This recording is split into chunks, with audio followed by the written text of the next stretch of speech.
திருச்செந்தூர் பன்னீர் இலை விபூதி பிரசாதம். செடி மரம்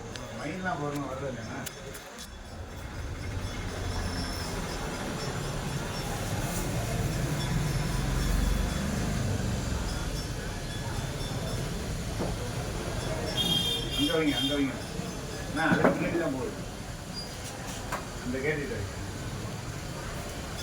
ஸ்ரீ வள்ளி நாயக சுவாமிகள் ஜீவ சமாதியை அடைஞ்ச இடம் இங்கே தான், திருச்செந்தூர் பின்னால், கோபுரத்துக்கு பின்னால்.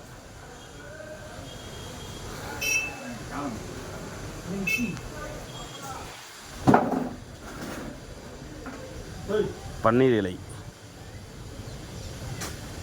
இதில் வச்சு தான் விபூதியை மடித்து கொடுப்பாங்க. ரொம்ப விசேஷமானது. பூஜை அறையில் வச்சு சாமி கும்பிடுவோம். டெய்லி வெளில வரும்போது பூசிக்கலாம்.